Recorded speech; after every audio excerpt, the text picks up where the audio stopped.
Saudara dan saudari, dalam buku Jingga juga pembangkang menjanjikan pemansuhan Akta Keselamatan Dalam Negeri 1960. Tetapi realitinya kerajaan Barisan Nasional lah yang berani mengambil langkah.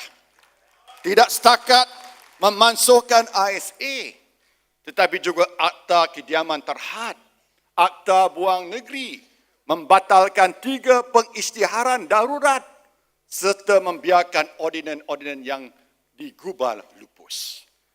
Tiada sekadar itu, kita juga telah meminda AUKU bagi memendahkan keahlian pelajar dalam parti politik, meminda Akta Mesin Cetak dan Penerbitan bagi menghapuskan keperluan lesen tahunan serta mengembalikan semula hak semakan kehakiman secara amnya kepada mahkamah. Atas sebab-sebab yang demikian, rakyat Malaysia perlu menilai dan membuat keputusan sama ada mereka mahukan keberterusan transformatif ini oleh UMNO dan Kerajaan Barisan Nasional atau akan terumbang-ambing dalam kata-kata muslihat serta mainan tangkapan tidak masuk akal oleh pembangkang. Saudara-saudari, sesungguhnya UMNO sentiasa memperjuang dan mempertahankan Islam sebagai termaktub dalam perlembagaan parti sesuai dengan kedudukannya sebagai agama persekutuan. Kerana itu, tuduhan-tuduhan oleh pihak tertentu bahawa UMNO parti nasionalis yang sekular amat tersasar. Baru-baru ini sampai kepada tahap sanggup mendoakan kecelakaan kepada UMNO. Sedangkan kita adalah saudara seakidah. Alangkah peliknya perbuatan mereka ini. Dalam detik-detik saudara kita di Gaza sedang ditimpa musibah dan memerlukan solidariti umat, mereka di sini pula sibuk mahu menghancurkan umat Islam yang lain. Soalnya, adakah sebuah parti yang menguruskan ehwal pentadbiran negara seperti UMNO dengan begitu cemerlang layak dituduh sebagai tidak Islamik dan dinista semahunya? Wahal UMNO lah parti yang selama ini membolehkan Islam diamal sebagai cara hidup syumul di negara ini. Apakah tidak mereka melihat bahawa selama berpuluh-puluh tahun semenjak merdeka, syiar Islam yang murni begitu meluas di negara ini, yang bukan terbatas di bidang ibadat sahaja, bahkan merangkumi lapangan munakahat, muamalah dan jinayah.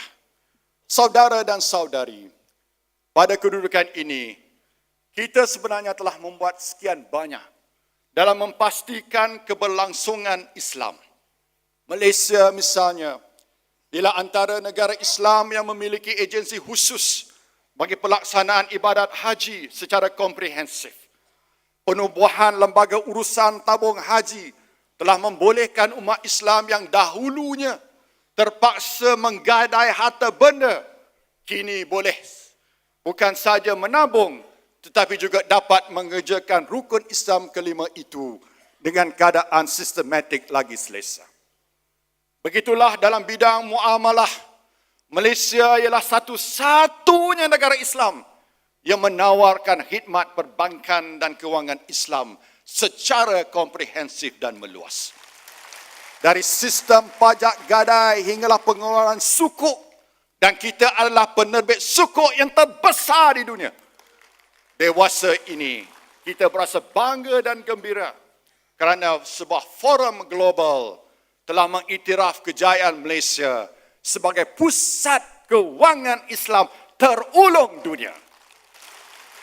Hakikatnya umat Islam di Malaysia bukan saja boleh membuka akaun simpanan di bank dan menggunakan kaedah tanpa riba, tetapi juga boleh membuat pinjaman, perumahan, kenderaan, pelajaran, membuat pelaburan di pasaran saham dan lain-lain transaksi kewangan dengan menggunakan kaedah patuh syariah. Melangkah dari situ, selain menjadi contoh sebuah negara Islam yang aman dan maju, Malaysia juga rancak menyumbang secara besar pada kesejahteraan di seluruh dunia. Seperti ramai maklum, kita telah menghantar anggota pengaman pemerhati tentera termasuk pasukan perubatan ke negara Islam berkonflik seperti Bosnia, Somalia, Lebanon dan Afghanistan. Malah mutakhir ini, Malaysia telah menjadi pendamai dan orang tengah meleraikan konflik yang telah berlarutan lebih 40 tahun di selatan Filipina, sehingga berjaya membuka lembaran baru kepada bangsa Moro. Malaysia turut komited untuk mendapatkan keadilan bagi rakyat Palestin. Kita telah dan akan sentiasa memperjuangkan hak sah mereka untuk bernegara sendiri di semua forum antarabangsa dan rantau. Kita menjarankan agar masyarakat antarabangsa menghormati aspirasi ini. InsyaAllah, Malaysia akan menjadi negara pertama untuk membuka kedutaan di ibu kota negara Palestin yang merdeka dan berdaulat kelak.